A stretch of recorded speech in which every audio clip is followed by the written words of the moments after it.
Hello everyone, we are starting now and we have to take resort to webinar because of the pandemic and we are not able to meet in the audience and in the conference hall. So, but this technology is a help to us. First of all, I wish to welcome Mr. Malhotra, Chairman, our Chairman Divisional Board. Would you like to speak a few words, sir?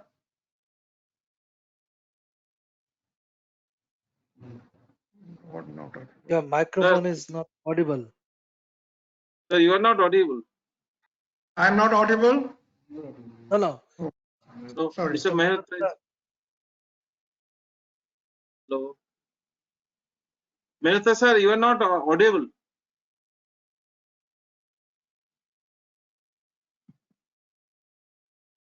Still.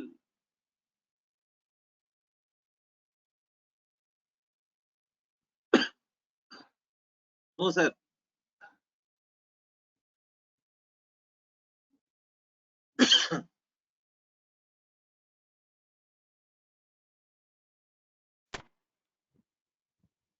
Am I audible now?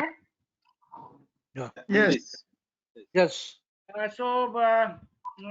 Very good afternoon to all of you. I think let me thank the West Bengal State Center for organizing this technical webinar on a recent study of nanomaterial and its implication in general. The topic of this webinar is very, very pertinent in today's condition, because as you all know that nanomaterial, because of its unique physical, chemical and mechanical property, has its wide application and its application in a host of industry like aviation and space, chemical industries, optics, solar, hydrogen, fuel cell, batteries, sensor, power generation, aeronautic industries, building construction industries, automotive engineering, consumer electronics, thermoelectric devices, as well as pharmaceuticals, etc. So because of its unique property, it has a very, very vast implication and application in host of the industry. And this is a material not only for today, but tomorrow. So I thank the West Bengal State Center for hosting this webinar on a very, very interesting topic like nanomaterial. Thank you very much. Thank you, sir. Thank you very much, sir, for your kind words and very relevant expression of the subject matter. We are sorry that our Mr. Sandeep Deb is not able to attend because of he's indisposed. So I welcome all of you who are here and also welcome Raju Bhomik and Raju Boshak. I'm sorry. And so we now begin with the topic. I wish to introduce the first speaker, Dr. Rajat Banerjee, who is a senior scientist in Central Glass and Ceramic Research Institute. He is going to talk on nanotechnology, a boon or bane in society. I think the subject is very relevant, and it was just mentioned the importance of the subject. It is not only beneficial, but also it has its side effects. Dr. Rajat Banerjee did his PhD from Jadavpur University. He specializes in nanotechnology, nanomaterials, its synthesis, its structures and applications for coating medical applications, and also he is an expert in fracture mechanics. He worked as a fellow in Otto Scott Institute, Germany, NIST, USA, Maryland University, USA, and he is a Heritage Fellow at the Polytechnic of Torino, Italy. So you can see his accomplishment. He has 45 papers published, and he has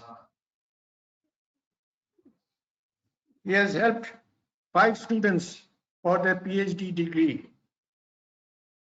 He won the best paper award on the 17th Glass Congress in Beijing. He received appreciation from Harold Kroto, Nobel laureate. He is received lifetime award from Walgood SNT Association, India. So I will request Dr. Rajat Banerjee now to speak on his subject. I wish you keep your time in mind, because we have only 2 hours to complete the whole session.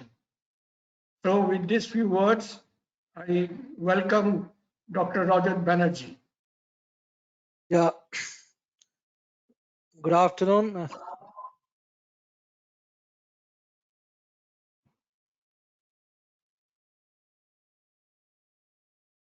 Yeah, can you see my PPT? Hello? Yes. Hello? Yes, sir. Yes, sir. Make it full screen, sir. Okay, sir. Okay, fine. Yeah. At the very beginning, let me thank Mr. Mehrotra and also Professor Shakar, who has given me a chance to speak in this webinar. It is indeed a great pleasure to place some of my views on this particular topic.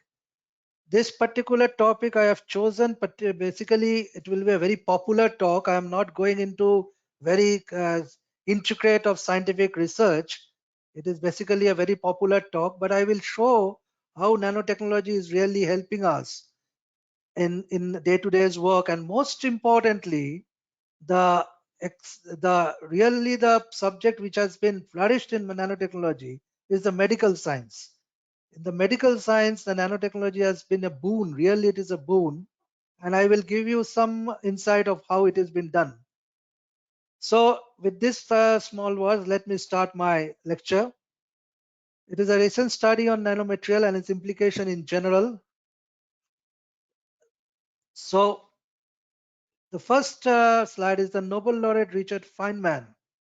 There was a radical lecture in the American Physical Society, December 29, 1959, whereas the physicist Richard Feynman said a very interesting word. He said there is plenty of room at the bottom. It's a very fuzzy word, something which is a sentence, something which is very difficult to understand at that very moment. What does it mean? It means physically it should be possible to manipulate individual atoms using top-down engineering methodology. Feynman is of the opinion that we can fabricate machine at nanoscale that arrange the atom the way we want. This lecture was the birth and the idea and the study of nanotechnology. It was Richard Feynman who first indicated that there can be a thing called nanotechnology, a subject called nanotechnology, with which we can play with the atoms and molecules. Feynman offered 2 challenges with a price of $1,000. The first challenge, construction of a tiny motor. In November 1960, William McLean, a Caltech graduate, solved the problem using conventional tool. The second challenge was the most difficult challenge, scaling down letters small enough so as to fit the entire Encyclopedia Britannica on the head of a pin on a surface 1 by 25,000 smaller in linear scale. In 1985, Tom Newman, a Stanford graduate student, successfully reduces the paragraph of Tales of Two Cities by 1 by 25,000 and collected the second prize. Now, this sounds to be very interesting because you see, even if I one paragraph or two paragraph of a uh, this thing, if I write on the top of a pin, it just to visualize it becomes a very difficult thing. But this man has done it, and in my next couple of slides, I will show you. I will tell you how it has been possible. Feynman observation was it should be possible in principle to make nanoscale machine that arrange the atom the way we want. Possibility of solving the doctor. This concept involved building a tiny, soluble surgical robot. And let me tell you, this is in fact, this has come now. The surgical robot is there through which the doctors are now doing certain surgery with a very complicated surgery they are doing with the surgical robots. So what Feynman indicated, the idea of a nanotechnology, it is a disruptive technology, a small item which is not visible to human eye. It is the study of controlling and manipulating matter, atom and or molecular scale. It deals with structure starting from 1 nanometer to 100 nanometer. And as usual, we know the 1 nanometer is equal to 10 to the power minus 9 meter. The average width of a human hair is of the order of 1 lakh nanometer. A single particle of a smoke is of the order of 1000 nanometer. Now, the question is, you may be thinking that, oh, these are very easy things here. Everybody knows this thing. I have started saying all these things because as it is from the very beginning, I'm telling that this is not a very intricate scientific lecture. I have chosen a very popular lecture so that even a person who is not from the field of nanotechnology can understand what actually nanotechnology is.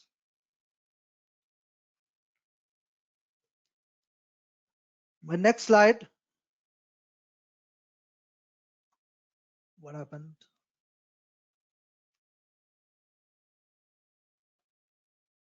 Just a moment.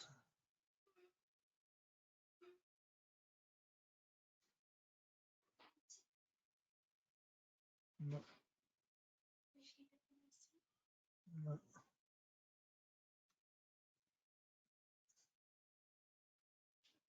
Just a moment.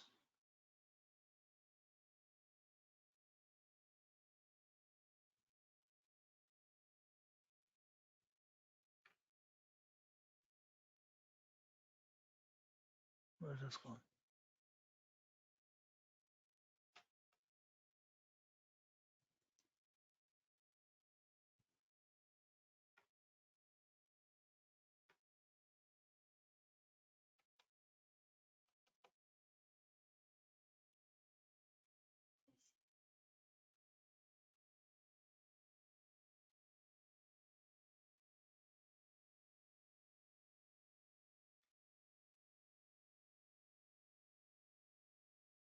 Yeah, can you see it?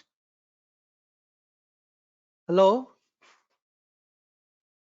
Hello? Yes, sir. Yes, sir.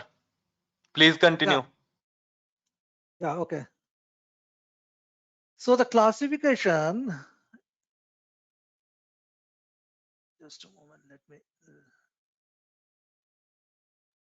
Yeah, the classification is based on the number of dimensions which are not confined to the nanoscale range. When I'm talking about 0 dimension, it means all dimension in the X, Y, Z are in the nanoscale. Okay. Now, if that is the case, then the concept comes into the mind that what does it mean? You see, everything which we see, we can see it, but there are certain things which we cannot see. That doesn't mean that thing has got no dimension. Like virus, which we cannot see, but it has got a dimension. So in that case, those type of things we are calling in the nanotechnology, we are calling it as a 0 dimension. That is in the XYZ scale, the dimension is in the nanoscale. So that is why we are calling that one as a 0 dimension. When I am calling about 1 dimension, it means 2 dimension at nanoscale and the other dimension is not. That is XY in the nanoscale, Y is not in the nanoscale. It is in the microscale. And when I'm talking about 2D, then one dimension at nanoscale and the other 2 dimension is not in the nanoscale. This is how we define it. What is happening? Why it is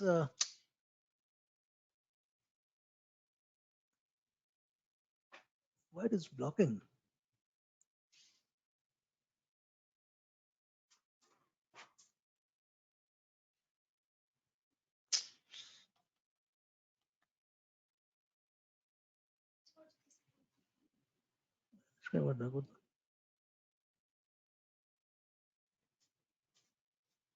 Sorry, I'm really sorry. Sometimes it is blocking up the way.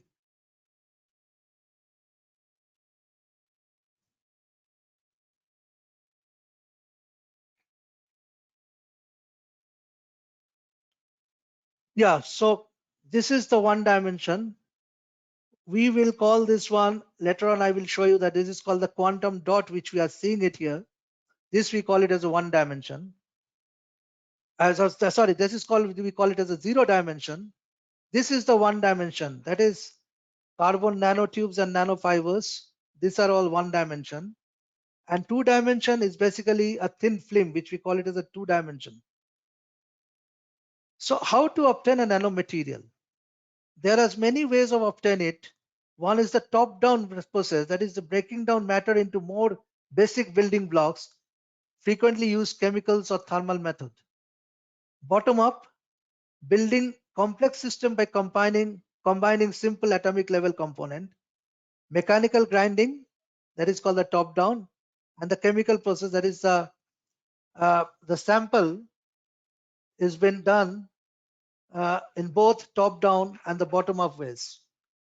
Now, before I go into my next slide, I have a very little story which I want to share with you. Long time back, when I was a PhD scholar working under Dr. Sarkar, he was having a project which was been given to him by DST, and the project name was quasi crystal. And a person is working on that. And in that project, we were using vanadium pentoxide to find out the quasi crystal material. And the vanadium pentoxide particles are been grinded in a very high energy ball mill. And after certain amount of time, say around 20 hours or 30 hours of time, we saw in place of particle going down, the particle size is increasing. We thought, ultimately we got the impression that as the particle breaks down, due to van der Waals forces, it gets agglomerated with another particle and the size of the particle increases. Remember, this is in the year of 1992-93. At that time, the concept of nanotechnology was not there. So we never thought about this thing about nanotechnology. But if at that time really we would have thought it, then we would have been the first working scientific paper which would have come out in the nanotechnology. But at that time we never thought of nanotechnology. We thought that something else is coming up. So we missed the train. That's a short story which I remembered. So meaning of nanoscale surface area, this is a very important aspect. You see, when we say about that's nano material, nanostructure, the first thing which people say is, as the particle goes down, its surface area increases. Now, that is how you need to visualize it. When you try to visualize it, how a small particle, the surface area of the small particle gets increases, how it is possible. The concept is like this. You see, if I have a 10 micron ball seated on that particular space, the amount of space it is taking is very small. But within that space, I can have 100 to 200, even 1,000 small, very, very small nanoparticles, which will fill up the entire space. That is actually the thing where we're calling the increase of surface area.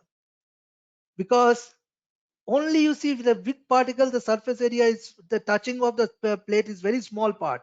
But when you are giving a very, very small particles, the entire space has been occupied and the surface area increases.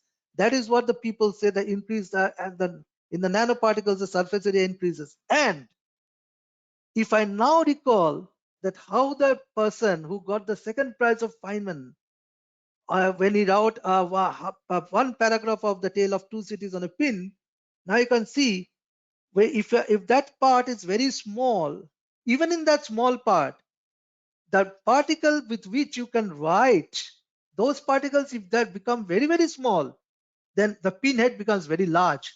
So in that case, it is very interesting. It is very easy now to write on the large pinhead a small particles, and you can store those things in a very small part. That is how the idea comes that, with a small on the pin, the part of the Tale of Two Cities, first paragraph of the Tale of Two Cities has been written. Now the size spectrum of the environmental particle, you see the size of the water, there's around 0.2 nanometer, hemoglobin is 7 nanometer. Virus, which we are now at this very pandemic situation where we are been enclaved with virus and all those things, you see the size is around 10 to 100 nanometers. Then other sizes, the microbial cells, protozoa is greater than 2 micron, and fullerene and nanotubes coming into the 1 nanometer size. The beauty is this: the smallest object human eye can see is 0.1 millimeter. That comes out to 10 to the power 5 nanometer. So you can see 10 to the power 5 means 1 lakh nanometer. That means we are nowhere we can see the virus. Nowhere we can see the virus, nor up to 100 or 1 micron we cannot see anything. So that's the basic thing. The human eye cannot see those things. So what is the material behavior at the nano level? At the nano level, material begins to demonstrate entirely new chemical and physical properties. Materials can be stronger, lighter, and highly soluble, reducing of melting point. Reducing of the melting point, and by manipulating the arrangement of atom, nanotechnology may be able to create many new material and devices. So nanoscience and biological approach, as I have already said in the very beginning, this technology has given a very good thing particularly for the biology, for the life science. Its implication in life science is unthinkable. So far, whatever thing has happened in life science, it's very, very few people really could understood that nanotechnology can be so helpful in the case of life science. That precisely has happened. Human life, a carbon chain from micro to nano. Carbon is a vital element of a human body because of its ability to bond to many elements in many ways. Carbohydrate, lipid, protein, and nucleic acid all contains carbon. We find carbon in everything from cell membrane to hormone to DNA. Carbon versatility means that it is the basis of complex organic compound vital to life, such as the glucose ring, the backbone of the polypeptide chain that form the different protein in the bodies of living things, thereby representing our very own construction on nanotechnology. And what are the nanoscience dimension confined to carbon?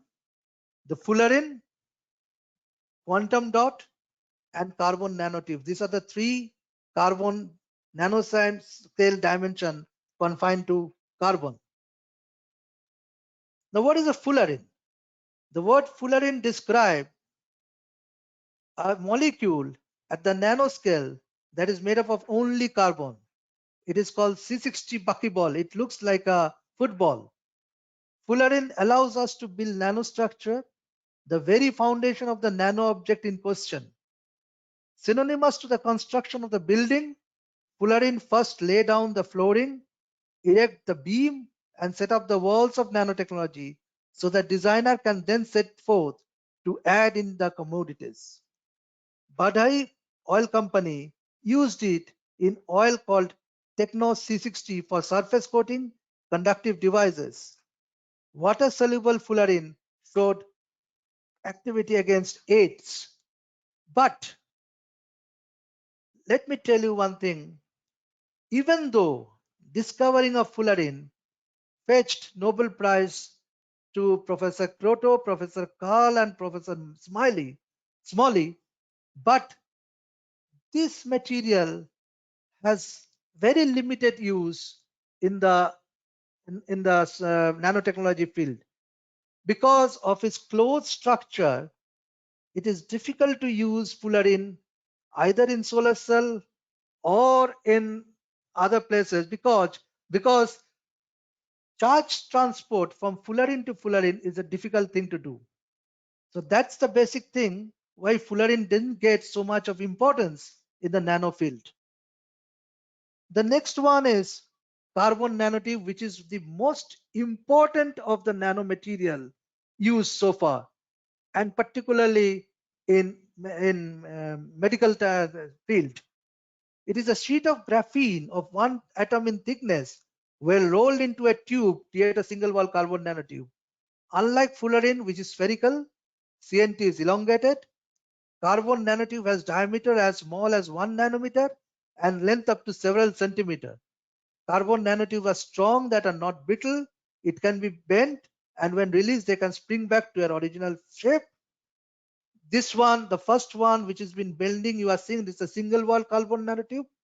On the extreme right side, it is a multi-wall carbon nanotube.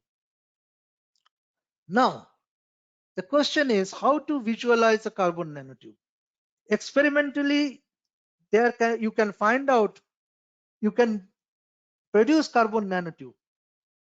But if I say that is it possible to see a carbon nanotube, something in front of you, it's a very crude method. If I say it's somewhat like this, you take a pencil and a paper and just draw a line on the paper, very faint line. Let me tell you, you may not get a single sheet of graphene of 1 atom, but that scratch will give you maybe 2 sheet or 3 sheet of 1 atom graphene sheet, which is actually a multi-wall carbon nanotube. So you see, in nature has given us everything in front of us. The only thing is that we need to have our eyes to find out what actually nature has given to us. So application of this nano scale dimension material in medical application. This is the most important, as I've already said, that medical and the biology field has got an immense help from this, particularly from this nanotechnology, and carbon nanotube is the most important thing which has helped the medical application. There is still a lot to be learned about the human body, and nanotechnology offers a great advancement to medicine. Nanotube for drug delivery. Advantage: larger inner volume, distinct inner outer spaces with open end, readily taken up, enter cell nuclei, and filling technique: immerse in solution, attach drug to tube walls, fill with particles. That is a smart drug. It has been used for the purpose of smart drug. Professor Suzuki of Kyoto University has designed a novel drug molecule that releases antibiotic only in the presence of infection. This drug was filled in a nanotube and then delivered. The most important thing is the brain cancer. I'm telling you, it's the most shocking and most nasty thing any people can have. If you have this type of disease, the brain cancer, no medicine will help you to cure this one, because of the fact, as you say, as we always, I'm saying that the nature is a very, this thing, nature has given us all the things which people can have. There is a membrane called blood-brain barrier. This membrane never allows any foreign material to go into the brain. This is the plan. That's the reason why it is difficult for any drug to penetrate this blood-brain barrier and go to brain and then cured that one. This is what actually the blood-brain barrier is. It's a very tight cells sitting on this thing, and through this passing particles through this blood-brain barrier, it's a very difficult job. What people can do, it will never allow a particle with a size of micron, never. It may allow a particle with a size of 1 micron or 1 nanometer or 2 nanometer. And for that, what it has been done, it is people used to do a focused ultrasound and then you use an intravenous injection to make this blood-brain barrier stretched little bit so that the pore can get elongated and nanomaterial can get injected into that and go to the brain. See what a beautiful thing. If there is no disease, there is no disease because of this blood-brain barrier, it will never allow any foreign material to go into the brain. But if there is a disease and you need to send a foreign material, then the thing which you have to do is you have to focused ultrasound and then make an intravenous injection to stretch that blood-brain barrier, and the holes become stretched little bit, it opens up little bit, and then this nanomaterial goes inside and then target the drug to the brain cancer. Particularly, it is the gold nanoparticles with different sizes. It goes there and then it hits the cancer cell and it kills the cancer cell. This is what it calls a pebble. This is the technology which is coming up. I'm telling you, the technology is in the final stage. It is coming up, and it will be very soon. Those who are attracted by this brain cancer, I think they will get a relief from this one. The third is the cell repair machine, medical nanorobots with the molecular technology and artificial intelligence. It has already come into the picture now. 10 years back, it was a concept, but now it has come into the picture. A system including nanocomputers and molecular scale sensor and tools programmed to repair damaged cell and tissues.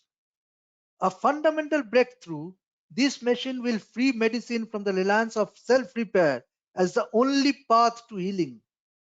Selective destruction, example, cancerous cell, recognize and destroy a specific kind of cell. Nature's own cell repair machine are limited to their ability. Specification control of nanorobot. Size is micron scale robot with nanoscale part from 1 to 100 nanometer. The actual machine will be 0.5 to 3 micron. Biocompatibility is passive diamond coating because of its inert nature, not attracted by the immune system. Powering, metabolize local glucose and oxygen for energy, clinical environmental acoustic energy. Communication, broadcast acoustic type messages, device similar to an ultrasound probe, acoustic sensor, internal communication network. And these are the pictures of how these machines is doing. This is a nanorobot. This is the artery cleaner where cholesterol has been deposited and it has been cleaned. And this is the virus seeking probe. And I will show you a video which will give you the idea of how it has been doing.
So you have seen how it has been done.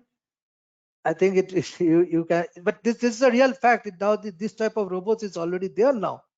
So it is not a concept now, it is reality now. So this is another nanoparticles. Nanoparticles used for molecular imaging of malignant lesions, that is the tumor cells. When ferric nanoparticles has been injected into the tumor cells, that is the cancer cells, and when light has been given to on them, it glows, through which the doctors can identify the cell and can do the surgery accordingly. So gold nanoparticle tumor seeking missile, a first clinical trial on the world using gold nanoparticles, which act as a tumor seeking missile to remove precisely prostate cancer cell. The nanoparticles are made up of small spheres of silica gray glass wrapped in a thin layer of gold. The nanoparticle get attached to the cancerous cell. With the application of specifically designed laser light, it starts vibrating, which kills the cancer cell while preserving the healthy tissue.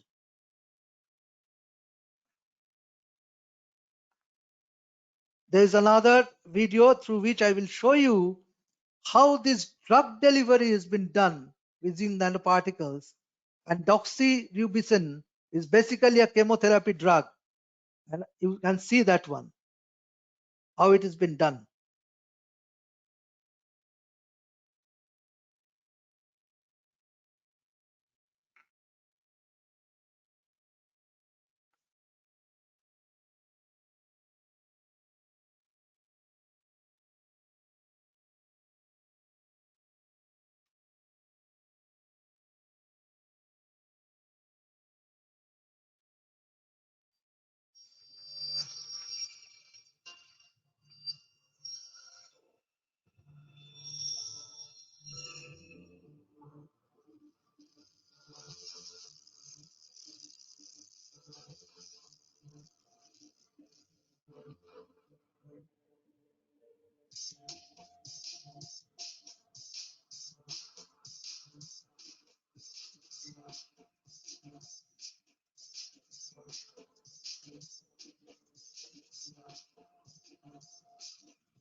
Okay.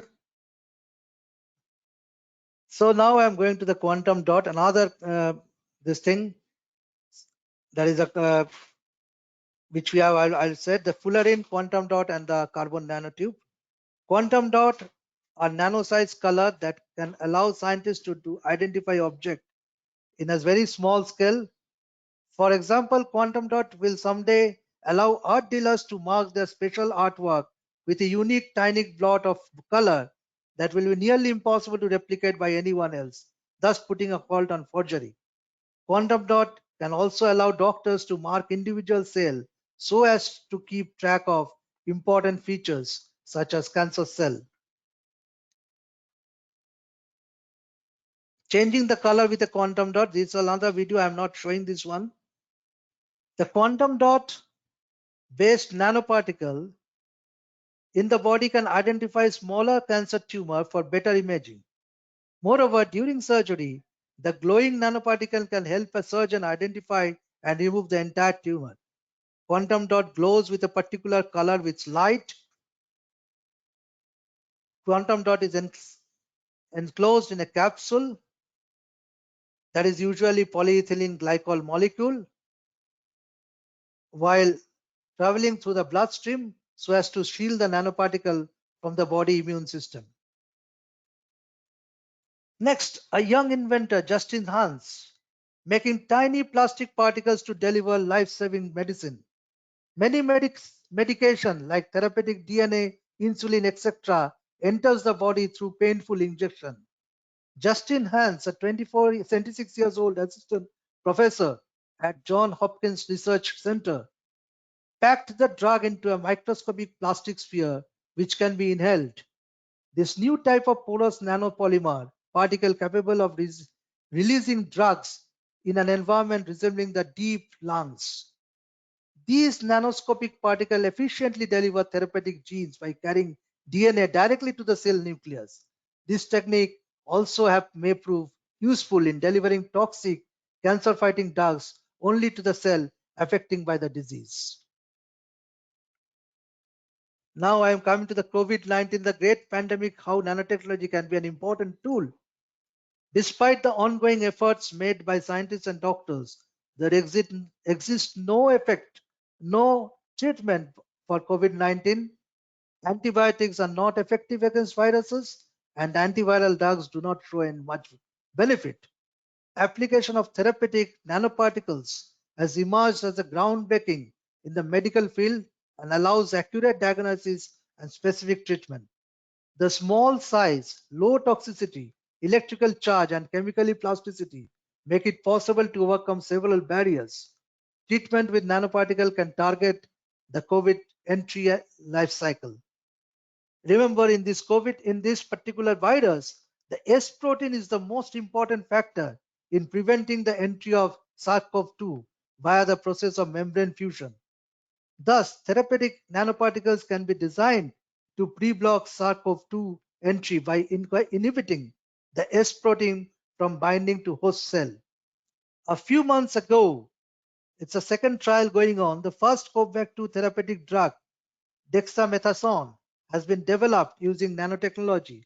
This drug was there in the market, but it was being used as a lung infection and also as a skin infection. With little bit of changing in this drug using a nanotechnology, particularly incorporating nanoparticles, in the case of silver nanoparticles and copper nanoparticles, this drug can be effective tools for COVID virus. And second trial of this drug is going on, and the result which came out is very interesting. Now, this comes to the end of my biological part. Let me go to a little bit of engineering part. Application of nanotechnology to plastic industry, how it started. Since 1950, plastic has grown to a major industry that affects all of our lives. Nylon changed the way people dress worldwide. Teflon became common in crockeries, electronics, bullet-resistant composite, automotive industries. China and India experiencing nearly double-digit growth for plastic material due to improved lifespans. New material platform and process modification continue to emerge in the field of nanotechnology. So why is industry interested? What might change? Significant market opportunity. National Science Foundation focused $1 trillion worth of nanotechnology related product in the market by 2015, and from 2008 onwards, 1.4 billion federal research grant has been given, particularly for the development of these plastic industries and other parts, but with nanoparticles and nanothings. So polymeric nanocomposite. Polymeric nanocomposite are gradually gaining acceptance in the mainstream of global plastic processing. This polymeric composite containing nanometer size fillers can be seen in automotive exterior cladding, beer bottles, nylon packaging film, polyethylene pipe, etc. New generation of emerging nanofibers and nanostructured silicas, carbon nanotubes, ceramic nanofibers and nanoclay. Resin matrix are polypropylene, EVA, polycarbonate, biodegradable, polyacrylic acid, and inherently conductive polyaniline. Major development in nanocomposite. First automotive production part in an olefinic nanocomposite made of a nanoclay thermoplastic olefin compound, exterior part of a General Motor van. This has already been there now. Dow has developed a highly loaded up to 10% clay nanoparticle reinforced polymeric material that can replace metallic component in the auto industry. This nanocomposite reduces 1.5 billion liters of gasoline consumption over a life of 1 year and minimizes carbon dioxide emission by more than 5 billion kilograms. Just imagine what is the impact of nanoscience. Nanocare, another company, has developed a 40 to 50% nanoclay concentrate in polypropylene, reducing weight by 18%. It shows superior mechanical properties, chemical resistance, thermal stability in wire and cable compound. Honeywell offers a 2% nanoclay nylon 6 for pasteurizable beer bottles. The company has developed nanolyon material that can beat the cost of high barrier plastic or even glass. Bayer has developed a nano 6 nanocomposite film for multi-layer packaging, protective film for medical and corrosion prone item.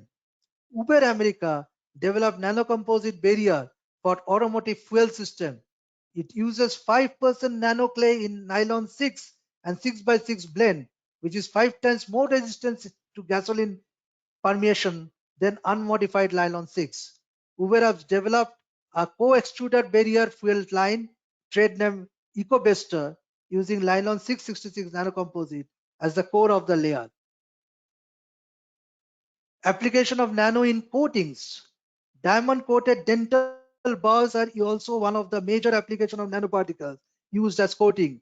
Dental bars are used in teeth, cavities, and other dental applications. These bars are coated with nano-sized diamond particle using CVD method.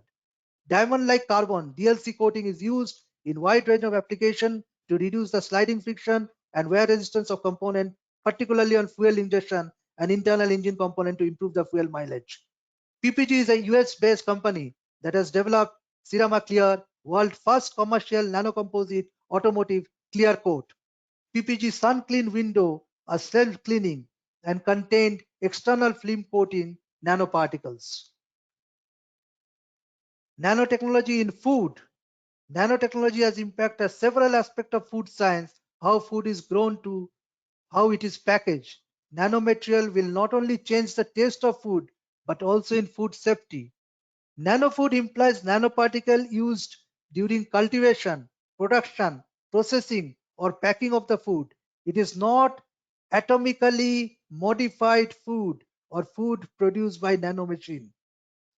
Powered by nanotechnology, Oilfresh 1000 is another material which used in oil deep frying, through which this ceramic used in a deep fat fryer in restaurant to slow the breakdown of the oil so restaurant can fry food faster. This help restaurant less oil and save money. This food will not absorb as much oil either.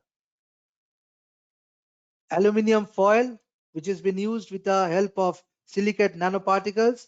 It is lighter, stronger, more heat resistance film with silicate nanoparticle, modified penetration behavior of the foil. Then comes the nanotechnology assisted armor material. An Israeli company has recently tested one of the most shock resistance protective material known to man, 5 times stronger than steel and at least twice as stronger as an impact resistance material currently in use. The new carbon nanotube based material is on its way to becoming the armor of the future. The sample of this nano-based material was subjected to severe shock generated by a steel projectile traveling at a velocity of up to 1.5 km per second. Threat level STANAC 4, which is a very high threat level. So you can understand how much this carbon nanotube, at one time it is being used as a drug delivery, on the other part it is used as a material science for armor material. And remember one thing, if when you are talking about an armor material, the first thing you need to know is to how to make the bullet blunt. That is the very first thing which is very essential to do. And this material which the Israeli people has developed, they can make the material blunt in a second. So that's the basic thing which has been done with this thing. Multi-layer sandwich structure for bulletproof application. Multiple sandwich structure for nanocomposite foam. This is another structure using with nanocomposite and nanomaterial. And then this is how the thing comes up. The bullet, the front edge of the bullet should get this thing bended or blunt. It should get blunt, as much blunt as possible, so that the energy gets dissipated, and then only a best nanoparticle armor material can be made. So the controversy with nanotechnology, the failure of the government to introduce law to protect the public and the environment from nanotechnology risk is a serious concern. This is a real fact. There is a concern that the nanoparticles are more reactive, more mobile, and more likely than larger particles to be toxic to human and environment. Manipulating the atomic level of a food is a concern also. And lastly, our work on carbon nanotube. A little bit of what we have done on carbon nanotube. We thought of incorporating carbon nanotube in a glass composite. Why? We were thinking, it is out of the box thinking, particularly, let me tell you, when I and my team started working on this, we were thinking, why not we do something by which we can make a smart glass. Now this smart glass is, you can see smart glasses coming up, but this concept which we have started in the year of 2012, 2013, we thought that why not we make a smart glass with the help of carbon nanotube. This concept came in my mind from a book written by a Bengali author. It is Satyajit Ray. He wrote a book, El Dorado. The film has been there. I will show a small clip of this film. But basically, from that book only, that concept has come to me, that why not we make a smart glass. And how to make a smart glass? Only thing, if I can incorporate some conducting material, glass is an insulator. So if I can incorporate some conducting material such as carbon nanotube inside glass, that can be possible. So the primary goal of our study was to transform a highly insulating material like glass to an electrically conducting composite by introducing single wall carbon nanotube inside the glass to ensure its usage as a material for the fabrication of a conductor insulator interface device. So this is basically a lab view of our material, a single wall carbon nanotube borosilicate glass composite just after fabrication. Now let me show you a small clipping of this film from where I got this idea. Yeah, this is the concept which I'm talking about. This small thing, the smart glass which come up, and you don't need a phone, you don't need nothing on the glass itself. The entire thing is coming up. and from there only you can talk, you can do anything. This concept came from that book only, and we were trying to do that one. Secondly, while incorporating carbon nanotube in the glass material, we saw that it is giving a very good lasing action, and it can be used as a tunable laser. Remember, this material, what we have done, it is the technology level is TRL4. That means it is in the at just above a lab level process. We will, if any company really wants to take this technology, then we have to do a little bit of work on this, and we can submit this technology to the company for a tunable laser as well as a smart glass. Secondly, nano coatings for diode and LED application. This is a very, very interesting thing which we have done. We have taken a polymer which is called polycarbosilane. We derived that polymer for a silicon carbide coating on silicon, and we got a very good Schottky diode behavior on that. And this, that not only the Schottky diode behavior, we got a very good green emission on that, which can be used as an LED. This, our work has been highlighted in the DRDO technology, in the DRDO booklet, and it is an ARDV sponsored project. Again, this technology, the level of this technology is TRL5. That is, we are now ready to get this technology to any company who really wants. Thus, at the end, of course, nothing is set to turn aside yet. We are still at the stage of possibilities and potential. Young researcher has a great role to play in this virgin area. If we accept the challenge, Indian research will excel. If you do not accept, the downfall is inevitable. So, young researcher, what's your thought? Are you ready to take a plunge in this ever expanding area of nanotechnology? This is my group. And this is one of the pictures which I really wanted to show. I invited Professor Harold Kroto, who got Nobel Prize in Fullerene. He came to Kolkata, he came to my institute, and we went outside. We had a very jolly mood. In a relaxed mood, I was talking with him. He gave me this writing on this one. So it's a very memorable thing for me. Thank you. Thank you very much.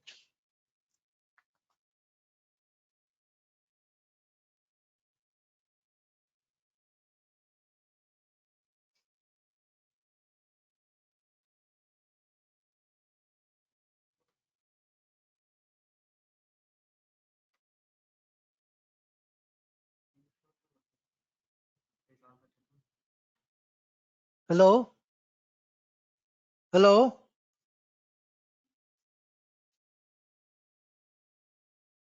Thank you, sir. Yeah. Thank you, Dr. Banerjee. You have spoken, covered a very wide field of the subject, and it is very, very interesting. And we don't know where we are going.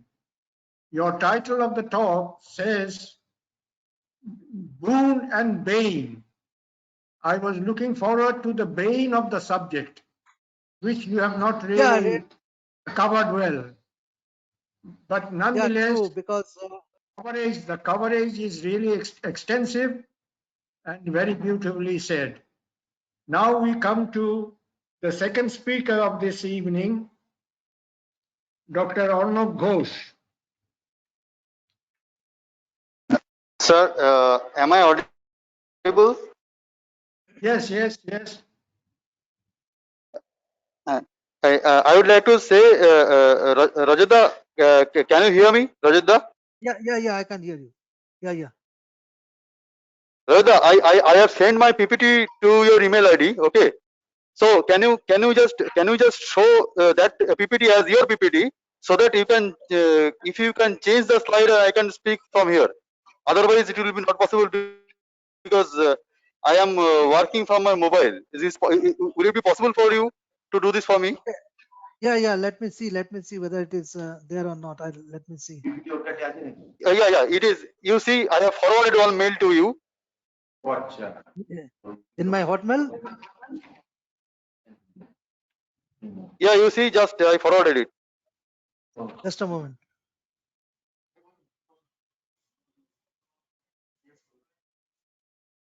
Yes, কলে ঢুকতে পারবো না, ঢোকা যাবে না। না। The-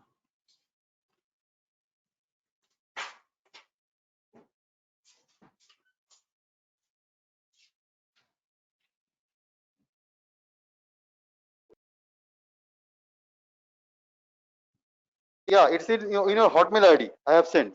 Yeah, I got it. I got it. Okay, okay. Is it visible?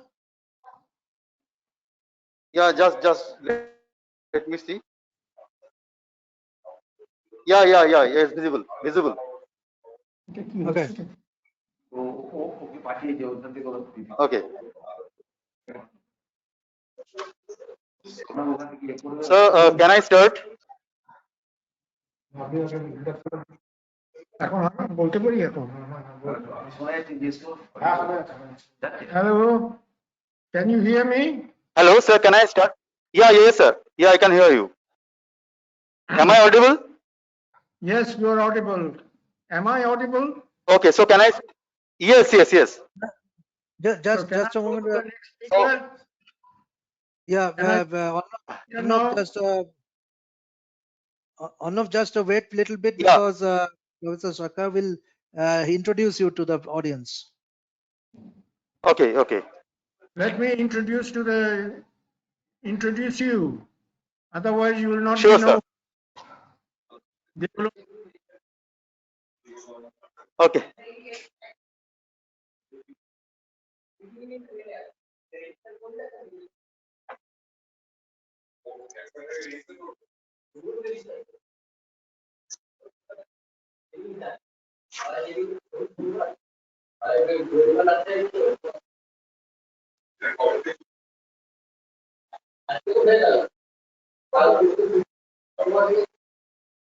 Sir, you are not audible, sir.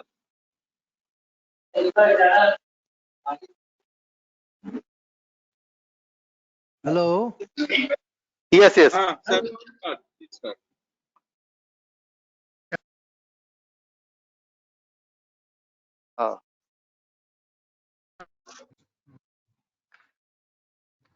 Sir, you are muted. I think, Dr. Sarkar. yes, Yes, sir has.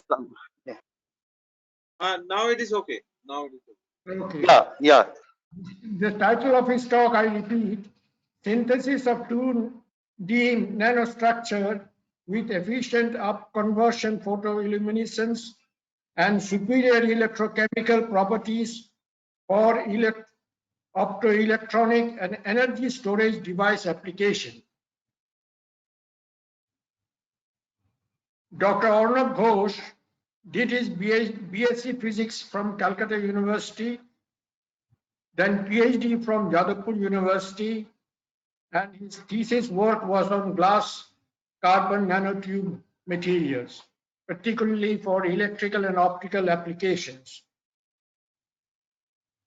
He did his postdoctoral research in IIT Bombay, then Indian Association for Cultivation of Science, on carbon nanotube polymers and graphene structures and composites.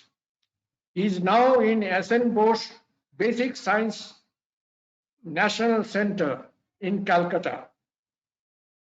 His interests are metal oxide nanostructures, superconductor, photoelectric detectors, and applications. He has published 25 papers in international conferences. So with these few words, I request Dr. Arnab Ghosh to deliver his talk. Okay. Sir, am I audible? Yes, you are audible. Okay. Yeah, sir.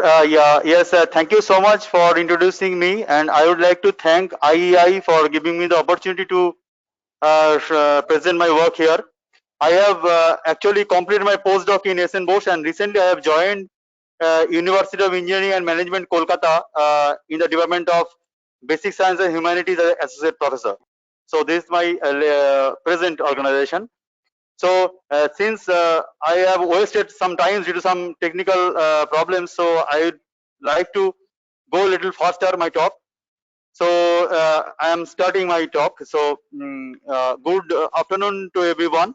The topic of today's discussion is synthesis of 2D nanostructures with efficient upconversion photoluminescence and superior electrochemical properties for optoelectronic and energy storage device applications. So here I will initially very briefly discuss what actually 2D materials means and why we need to study 2D materials. Then I will discuss what I have done in this field on 2D material based energy storage applications and optoelectronic applications. Rajita, can you change the slide? Yeah, just a moment. Again, I got it stuck. Again, the slide got stuck a little bit. Just a moment. Okay. I don't know why it is happening.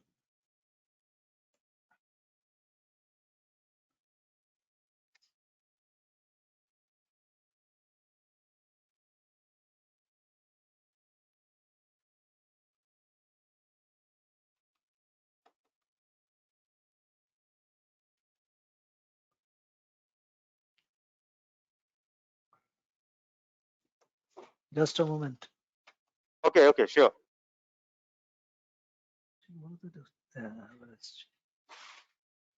Yeah, now it's okay, I think. No, it's okay. I think it's but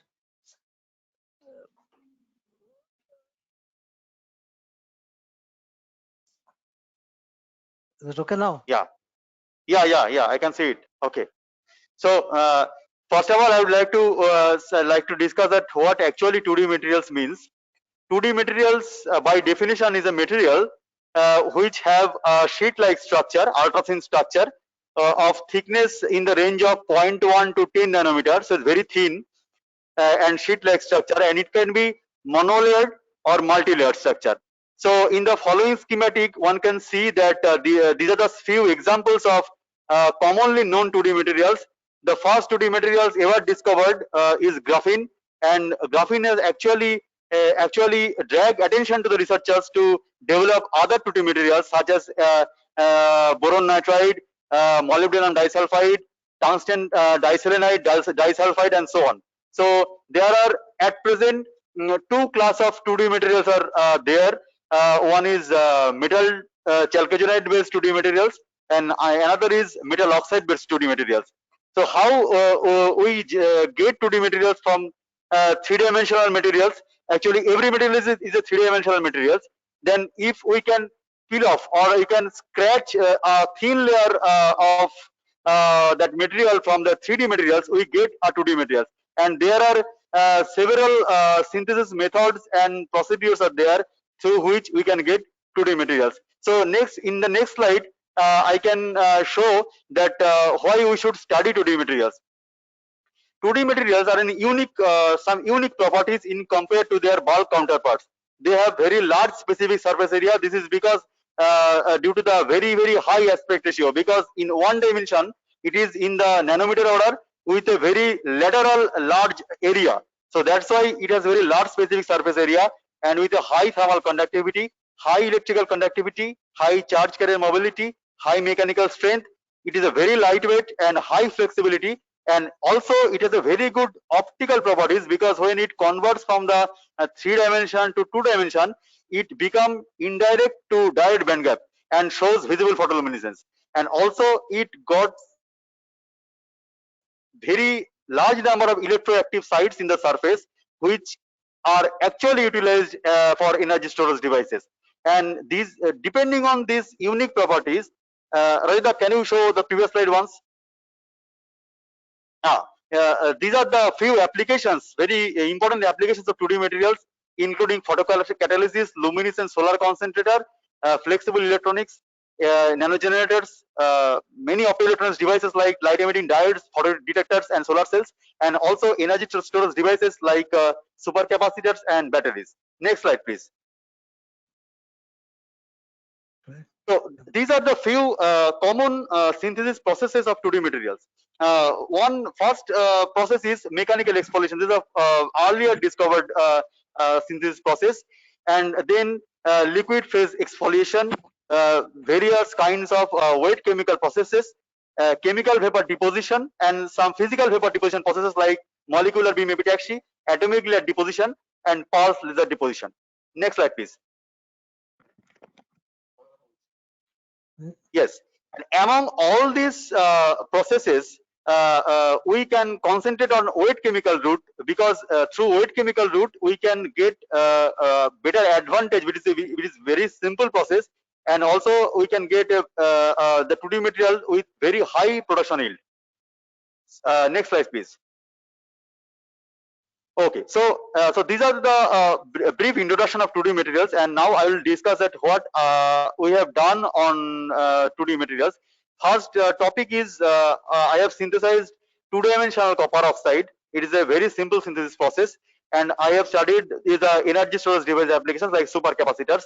And the next part is the synthesis of rare earth ions doped two-dimensional molybdenum disulfide nanosheets for efficient near infrared to visible arc conversion luminescence for solar concentrator application. Next slide. So why we should study copper oxide? Actually, copper oxide is a band gap of 1.2 electron volt. When it convert to two dimension or quantum dot, it will become a direct band gap material with high band gap. It is a very low cost material and have a good storage capacity of 1800 farad per gram, with immense applications in different fields like lithium-ion batteries, supercapacitors, sensing, biosensing, photoreactors, and field effects transistors. So that's why we should study copper oxide nanosheets for other applications. Next slide. Oh, so this is the main motivation of the work, that till date there are so many studies has been done on copper oxide, and different types of nanostructures have already been developed, and with several numbers of synthesis processes like hydrothermal co-precipitation, electrochemical, microirradiation, and thermal oxidation. But what is the main problem? Problem is that all these synthesis process either have high temperature growth, complex multi-step procedure, use of surfactants, use additional reagents and capping agents, expensive chemical use, and requirement of specific experimental setup. So these are the main problems. So what we have developed, next slide. So now it is required that we should develop a very inexpensive, simple chemical process through which we can get good nanostructures with very low cost for industrial applications of copper oxides. Next slide.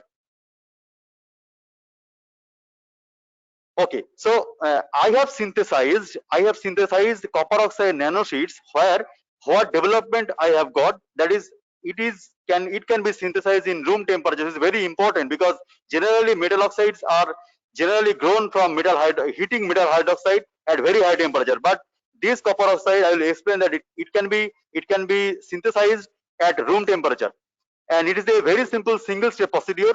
No need of surfactants or capping agents. Very low cost materials has been used, and no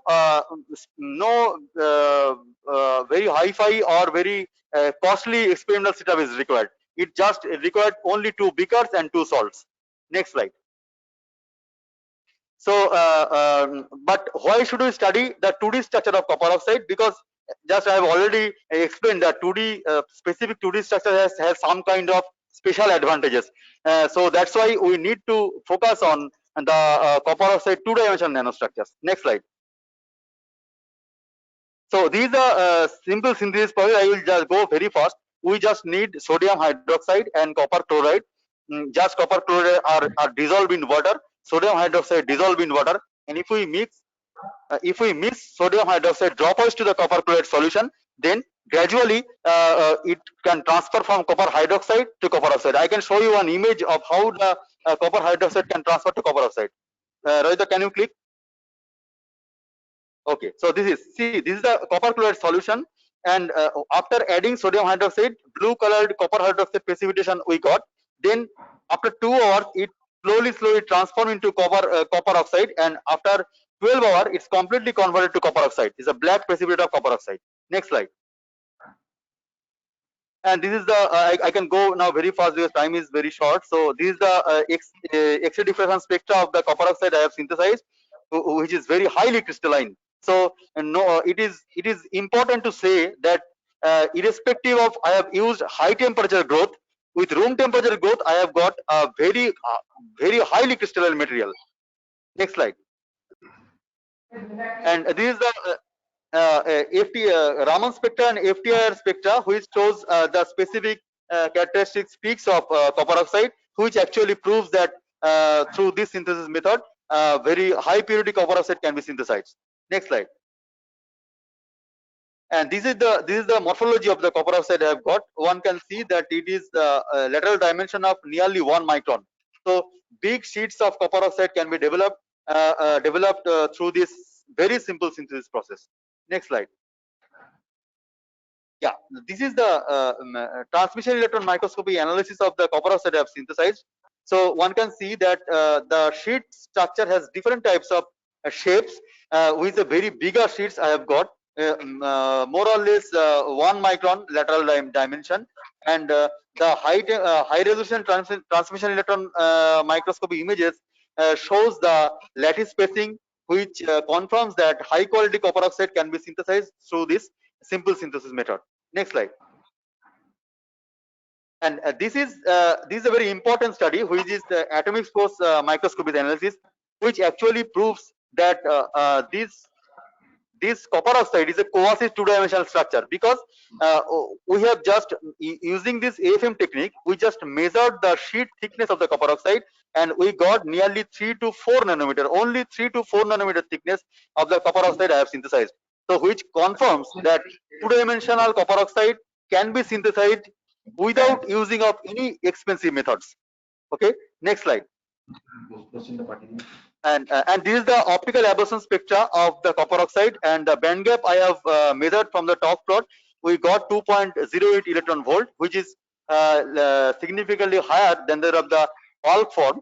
This is due to the quantum confinement effect, because now the copper oxide has been already transferred from three-dimensional to two-dimensional structure.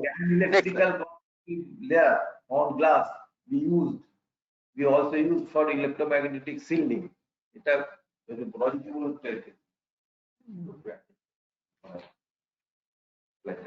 Hello. Sir, kindly mute yourself, please. করতে পারছি না, বড় করে দেবো একটু বড় করে দিতে, Hello. বড় করে দিতে। Yes, sir, you are audible, sir. Please continue. Okay. So in the next part, I will just go very fast, because in next part what we did is we just decorated this synthesized copper oxides on another 2D materials like graphene oxide, just to utilize the higher electrical conductivity of graphene oxide, so that we can get better results in supercapacitor applications. I will not go to the entire synthesis process. Rather, can you give me the next slide? Okay, so this is basically the microstructure of the synthesized composite, where copper oxide are decorated on the graphene oxide nanosheets. So it is actually a composite using two 2D materials. One is 2D copper oxide and another is 2D graphene oxide. Next slide. And this is the TEM analysis, where through which we can confirm that copper oxide are well attached on the graphene oxide surface. Next slide. And this is the main electrochemical properties. So these are the actually the charging discharging spectra, and where we can go from the charging discharging analysis, we get a very high specific capacitance of 235 farad per gram. Pure copper oxide shows 120 farad per gram, where when it is decorated on the graphene oxide surface, due to the high electrical conductivity, it shows 235 farad per gram. Next slide. Okay. Okay. So these are actually the stability of the copper oxide depending on different current densities. We can go faster now. Further, can you next change slide? Next slide. Okay. So and this. So these are the cyclic voltammetry analysis, where we can show that this composite can up to get higher specific capacitance when we use higher potential range, up to 435 farad per gram. Next slide. কারণ ওটা তো যেটা nuclear medicine We have also nuclear নয় sir, can you mute, sir, can you please mute? Okay, okay. So, and we have also calculated the energy density and the power density, which shows very high value, nearly 47 of energy density and power density of almost 1 kilowatt per kg, which are very high. So we can, from this we can conclude that these copper oxide based systems are very good for supercapacitor applications. Next slide. Rohit, can you go for the next slides? I can go to the next work because the time is short. Okay, so this is the next work based on MOS2. I just few words about MOS2. MOS2 is another two-dimensional material which has a band gap of 1.89 electron volt when it is monolayer, and when it is in the form of quantum dot, it has a band gap of around 3 electron volt. MOS2 is a very low cost material and is a very high applicable material, so that's why we have chosen MOS2 for applications in up conversion emission. Next slide. There is a question. Okay, so I just take few seconds to explain that what up conversion emission actually means. Normal photoluminescence means that when a photon impinge on a surface or on a material, so one electron goes from the lower excited state to the higher excited state. Okay, and when it emits from the higher excited state to lower excited state, it emits a photon. Okay, up conversion is we should use lower energy photon and two lower energy photon electron absorb two lower energy photon, it goes to the higher energy states, and when it emit, it generate a higher energy photon. So we are basically giving one lower energy photon and getting higher energy photons. That is up conversion emission. And why near infrared to visible up conversion emission is important, because if we use near infrared radiation, we can utilize that near infrared radiation and can convert that near infrared radiation to the visible radiation. Okay, and this since we are getting visible radiation, so that means that material can act as a NIR sensors, and NIR sensors are very highly applicable in defense for military, I mean for missile tracking, and also in night vision cameras, also in luminescent solar, luminescent solar concentrators. Next slide. So I will not go into the synthesis. So we have actually doped ytterbium and erbium doped MOS2 nanosheets, and I just want to show you the photoluminescence spectra. Rohit, can you go to the next slide? These are the TEM analysis, X-ray diffraction analysis.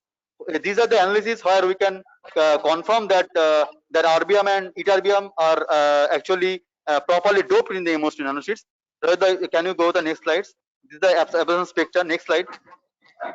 Yes, just this one.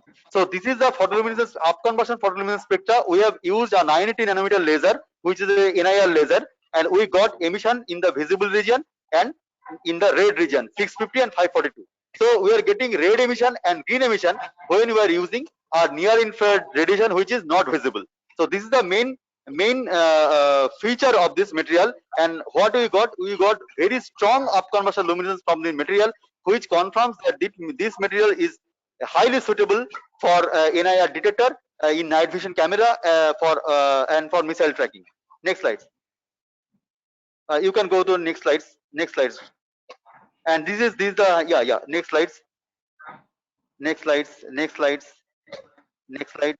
Yeah, so this is the conclusion. Conclusion is that we have synthesized 2D copper oxide and rare earth doped MOS2 to a very cheap method, very inexpensive method, which shows a very good up conversion luminescence and high energy storage. So this is my work on 2D material, which shows very promising application since it's a very low cost synthesis process. So it should be promising for industrial development for actual applications. Thank you. Rohit, you can end it now. Okay, thank you so much. Thank you, Arnav. So Thank you, well, sir. Is that all you have to say? Yes. Thank you so much.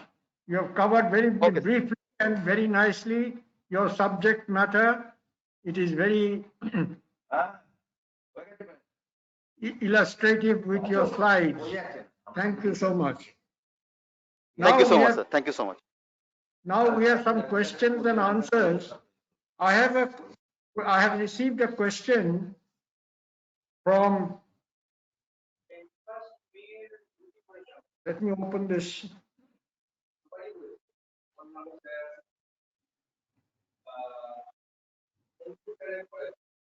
I have received a question from Surajit Ghosh to the first Okay. speaker, Dr. Rajat Banerjee.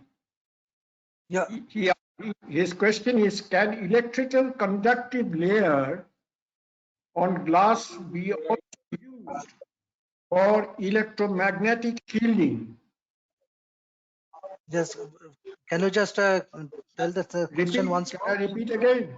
Can I repeat? Yeah. Can electrical conductive layer on glass beads used for electromagnetic shielding? Yeah, true. Particularly carbon nanotube. When you are talking about carbon nanotube is basically a electromagnetic shielding material. So definitely you will, if you give if electromagnetic waves come up, then if you use the carbon nanotube, it actually shields that one. But not all electromagnetic or it's a electromagnetic shielding. Not all electrical material is electromagnetic shielding. Particularly carbon nanotube is a electromagnetic shielding material. It is true.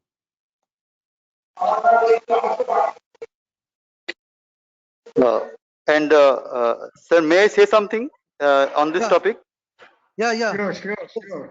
Yeah, Please yes, sir. go ahead. Actually, this is carbonative glass composites not only can be used as a electromagnetic shielding material, it can also be used as a good micro absorber. So Exactly. because Exactly. yes, so actually we have some plans on to work on this, but we have not yet started to work with this.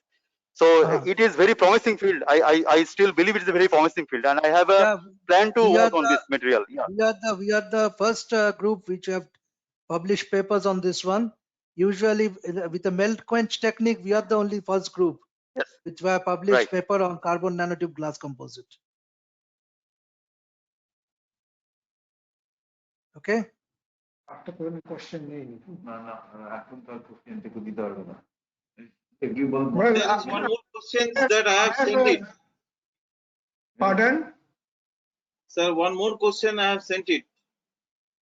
You have sent it. Oh, I have not Yes, sir. received Just it.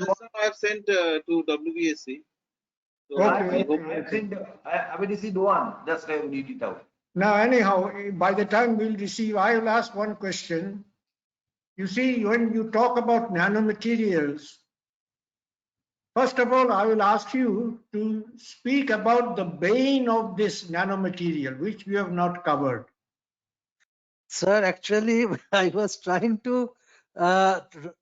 give some slide on Bain, but when I saw the topic, I saw that it is basically I have to give nanomaterial and its application. So I thought that means Bain part has been removed from the topic. So I didn't give much importance on that. But truly speaking, there are some banes on nanomaterials, particularly since the size of nanomaterials is in the nano size.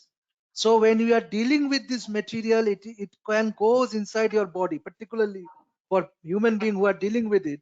So you have to be very cautious that particularly carbon nanotube, when you are dealing with carbon nanotube, if it goes inside your body, then carcinogenic thing can happen. So when we are dealing with carbon nanotubes and when we are dealing with nanomaterial, it is better. You should always be very careful about that. That is one part. That is one part. The other part is when I'm talking about carbon nanotube incorporate in the medical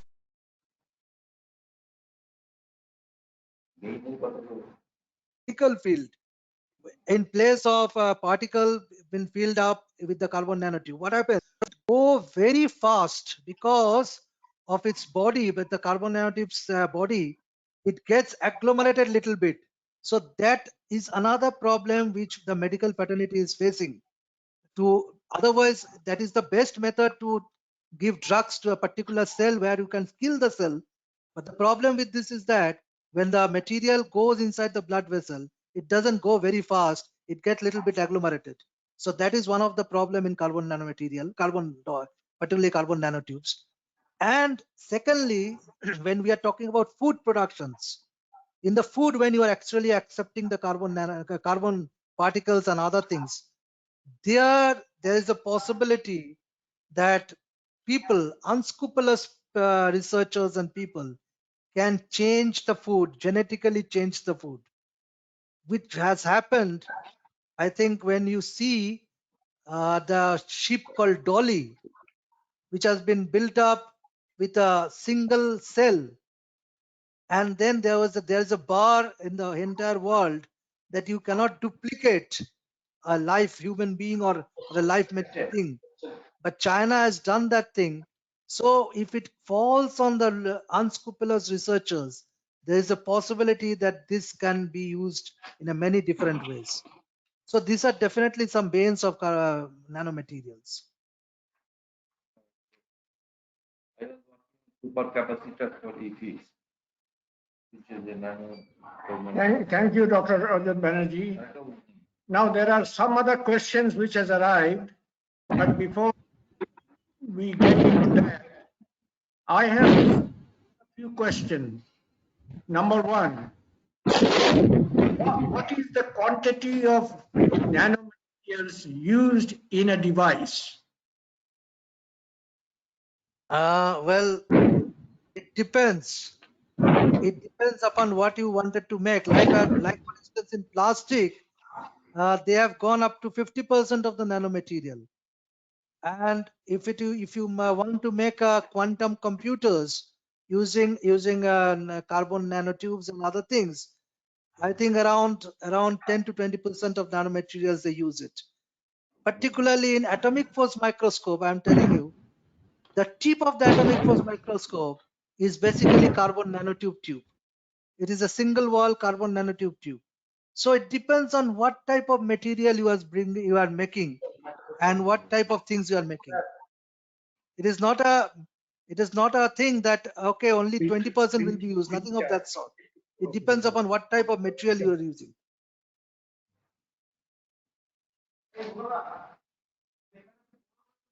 Next is, when you produce this, who are the people who are producing this nanomaterials, and in what quantities, and what is the source? There are a lot of companies, sir, who are producing this nano material. In this world now, there are a lot of companies are coming up, and even IITs in India, IITs are producing carbon nanotubes. They are doing it in their own lab, and with that they are doing the research also. So, and if you want to purchase it commercially, No, Suraj. if you want to purchase commercially, there are a lot of companies in the world which gives nanoparticles. Let me tell you one thing: the polycarbosilane with which I worked and did a thin coating of silicon carbide.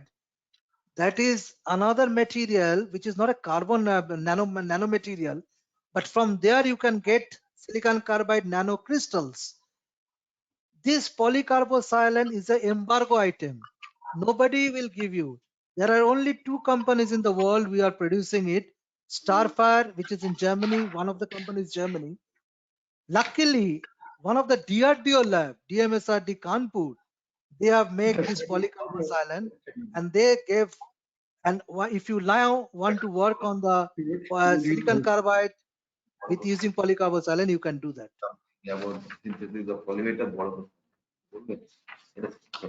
Acha, I have two more questions from Surajit Ghosh. One is, can you explain smelting No, No, sorry, immediately. can you explain something about synthesis of polymeric nanostructure? You have to be very brief. That is one thing which I have already said and now, that is that if you want to make synthesis of nanostructure for polymeric material, one thing which I have worked is this polycarbosilane. In the polycarbosilane, if you heat a polycarbosilane, then it converts to silicon carbide. And if when it converts to silicon carbide, you get 30% of nanocrystal of silicon carbide. So that is one of the process by which you can convert a polymeric part into nano material. There are other things which you can do is, I think particularly on nano clay, from there also from the polymeric part you can do that one.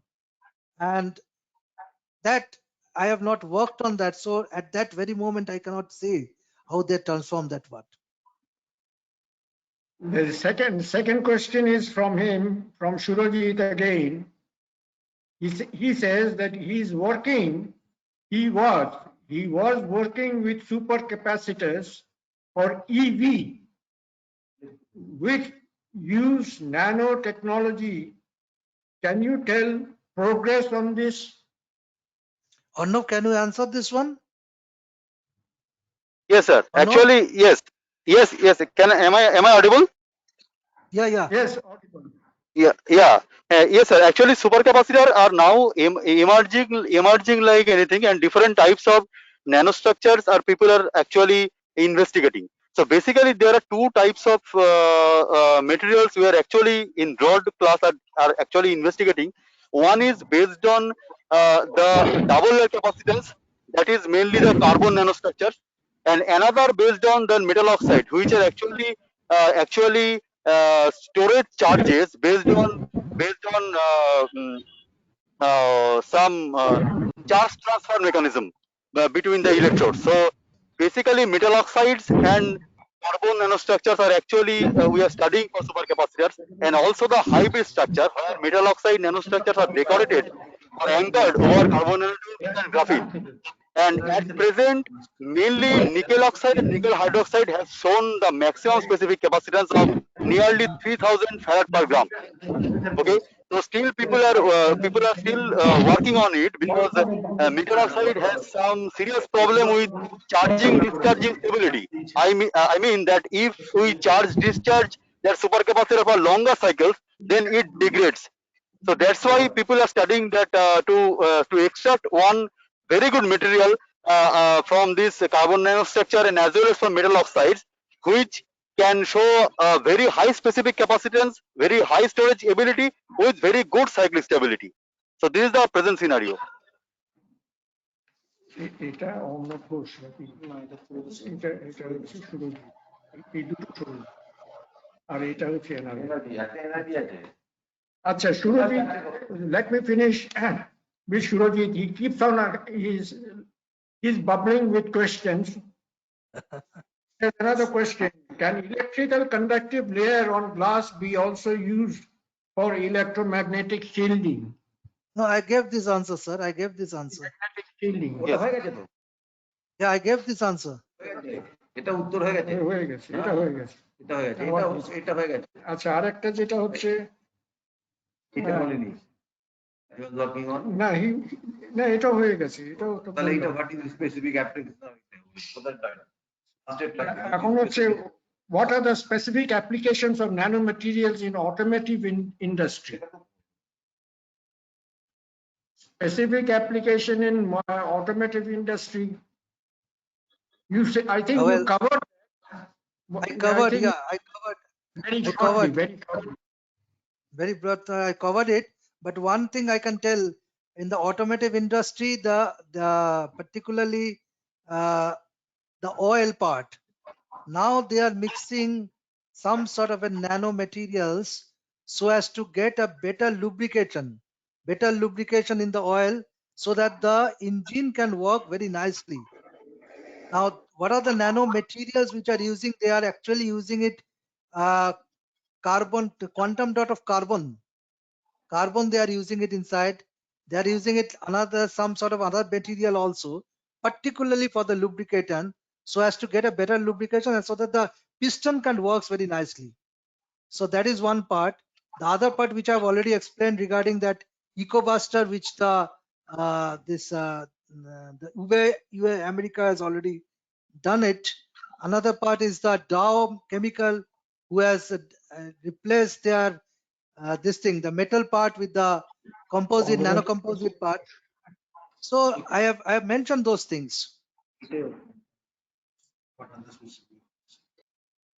না না এটা বন্ধ করো। ঠিক আছে sir. ওই এখনো তো বোঝা যাবে না, হয়ে গেছে। এটা অটোমেটিক ইন্ডাস্ট্রিতে বলবো এটা। ওভারে।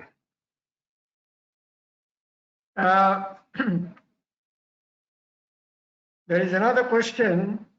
Professor Bandyopadhyay has asked, I think that, sorry, I got a bit mixed up. The one you just explained, that was a question from Professor Bandyopadhyay, N.R. Bandyopadhyay, Professor in Shibpur. Yeah, okay, I understand. Then another thing is, this is polymeric micro nanostructure. This is also covered. Yeah. So we have covered all the questions. Altogether, we have received 4 questions. Sir, 2 more questions just now we have received. Sir, Quickly, time is running short. okay. Yeah, ask. You have sent it or? No. Can I tell or what? You see, the questions are coming, it is getting printed. সুরজিৎকে বলুন, বলে দিতে। Surajit, Surajit, come and read it out. Surajit না। Oh, Sir, this is the last question that I am reading. How is nanotechnology helps in blood-brain barrier extrinsically? Yeah, that I have already explained, I think. I explained it very nicely that in the particularly this blood-brain barrier is a boon to our system, because that will never allow any foreign material to go inside the brain. But what happens when you have some disease in the brain, you need to send some medicine in the brain.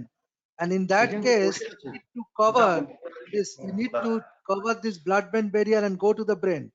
Now what happens is that if you use a highly ultrasonic this thing and then inject a intravenous injection, then what happens, this blood-brain barrier gets stretched and the pore, it gets the pore inside it gets stretched little bit to allow the nanomaterial pass through that blood-brain barrier and go to the brain and inject the disease and the drug in the particularly the cell where it gets affected. That's how this works. Otherwise, you cannot ever any foreign material can pass blood-brain barrier and go in the brain. But unless only then, if something goes and then some infection creeps up and then any disease comes up in the brain, the only way to send the nanomaterial is to make the blood-brain barrier stretched, the pore get little bit open up, and through there you can send the material. That is the way we can do it. Otherwise, there is no other way it can do it. in the medical field, what just occurred to me, that you are sending these carbon nanotubes inside a human being. Once it gets agglomerated at a particular area, it can form cancer cells. That is one of the main part of it that I remember. I told you. Because you cannot manipulate, at least at present, you cannot manipulate the carbon nanotubes to the particular placement you are directing it. That is the reason, sir. Nowadays, there can be some agglomeration which can cause a different effect. True. That is true. That is one of the main which I told. True. That is what I have told. That is one of the bane which is there in the carbon in the nanotechnology part. But But now what they are doing is they are encapsulating this one with a polymeric gel and then pass it through the blood so that it can go very smoothly. There's no other place. It can mimic as if something is going and the blood is carrying it. So there is no such effect will come up. And once it goes into the particular cell, the polymeric gel burst out, and from there the carbon nanotube inject the drug. You see, That is the what- technology has to come in such a manner that the carbon nanotubes are given to a particular area as and when it requires, and as and when how much it is required. That is a technology of its own. How to manipulate the application of the carbon, not carbon, but whatever nanotubes, nanomaterials, the amount you can control and the placement you can control. That is True. where technology lies. Yeah, true, sir. Anyway, we conclude now. Time is already short. I personally like to thank Mr. Malhotra for participating in this seminar, in this webinar. Now I would request Mr. Dr. Raju Bosak for vote of thanks.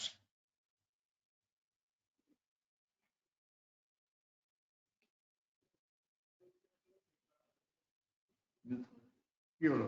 এইটা খুলে নিতে রাজু শোনাই রাজু বসাককে বলছি, উনি বলবেন তো, রাজু শুনতে পাচ্ছি না। আমরা কিছু করতে পারবো না। Hello. Hello.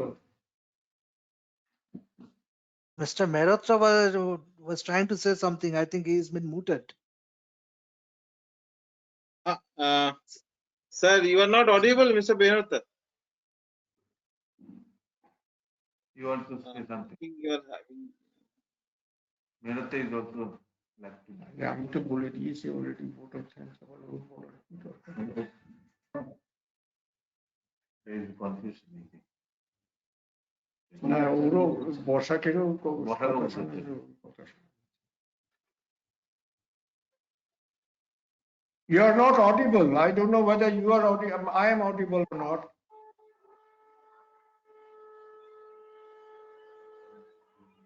আমাদের এখানে কিছু না। না, আমরা কিছু করতে পারবো না। Technical fault. That is technical fault.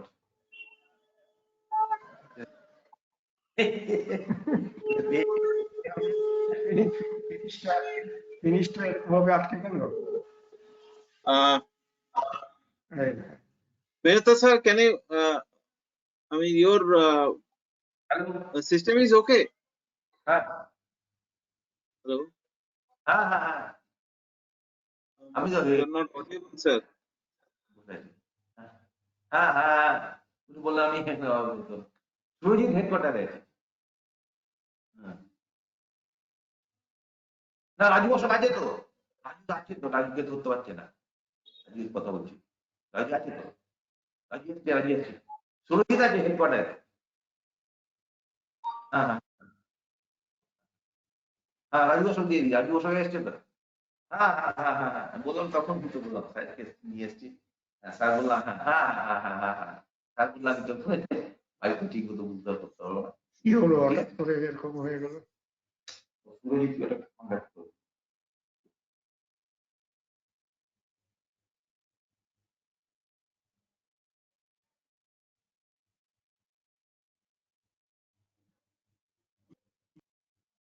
Sir, Dr. Raju Bosak is there, but I have not. What is the problem? আপনি বলুন। Hello. পাওয়া যাচ্ছে না রাজু বসা, রাজু বসা তো একবার এসেছিল একবার। রাজু বসাক তো রয়েছে লাইনে, কিন্তু হচ্ছে না তো। ও দেখি ফোন করি, ও তো বললাম আমি আছি।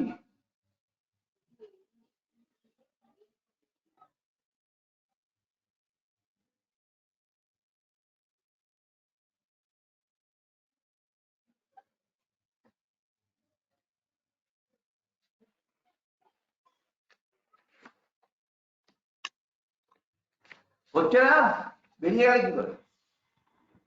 আচ্ছা আচ্ছা, ঠিক আছে ঠিক আছে ঠিক আছে ঠিক আছে।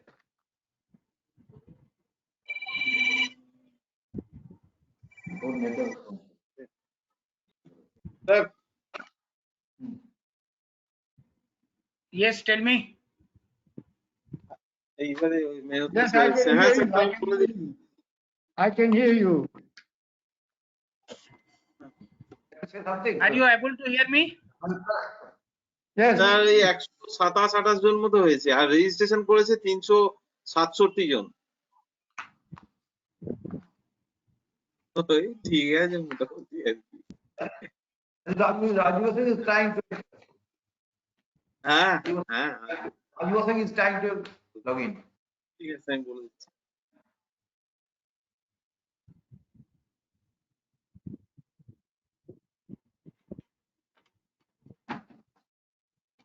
Sir, I think there is a problem with Dr. Raju Vasak.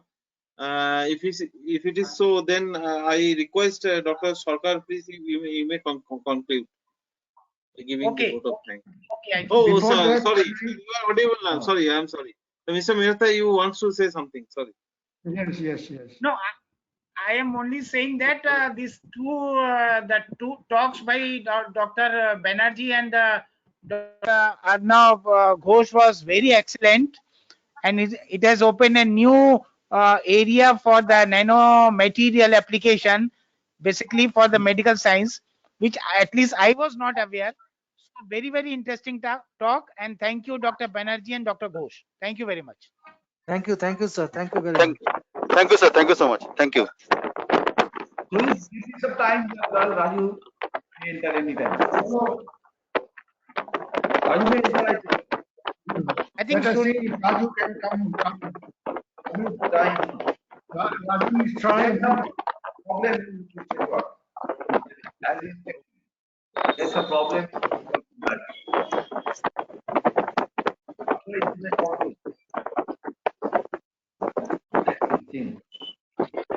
Surajit, Yes, sir. I think you can propose a vote of thanks if Dr. Basak is not able to do that. Sir, I can give or otherwise Dr. Sarkar himself can also give. For Hello. he was there.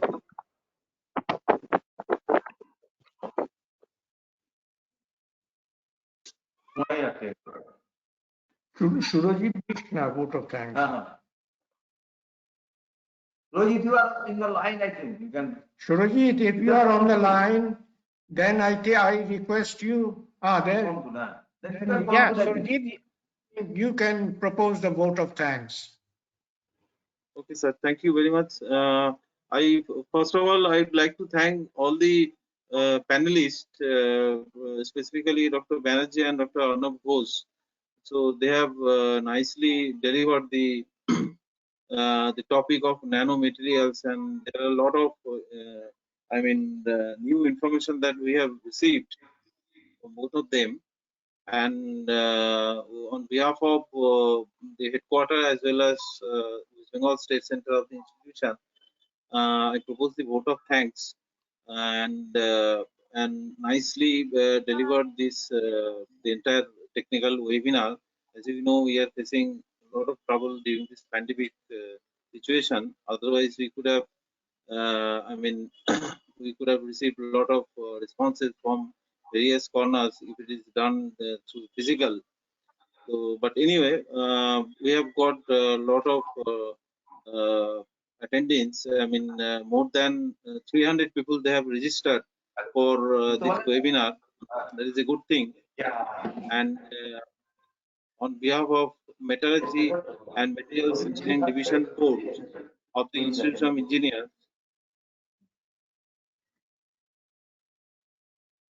we must be thankful to Metallurgy and Materials Engineering Division Board and its chairman, Mr. K.K. Mehta, and our chairman, Kate, Professor Swapan Bhumik. And last but not least, we are also very much thankful to our Honorable President of the Institute of Engineers, Engineer Nanda Singh. They have supported to organize this webinar. and it was done in a befitting manner, and hopefully there will be some recommendation that probably West Bengal State Center they will be forwarding to us, and in this way there is one more announcement that I must say, that the people who have opted for the participants who have opted for the e-certification, they have some of the people they have opted for e-certification. This online certification, this line will be open till tomorrow midnight at 12 o'clock. So if anybody is interested, they can apply to the link which has already been provided. So now I'll end this webinar, and one more thing that I wanted to highlight, that our main forum, that is National Skill Development Forum of the Institute of Engineers, that is situated in Shimla.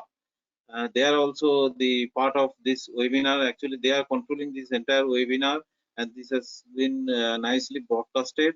And this the entire webinar is already available in the YouTube channel. So thank you very much, and good night to all of you. Thank you, sir. Thank you, Surjit. Thank you, Dr. Thank you, Sarkar. sir.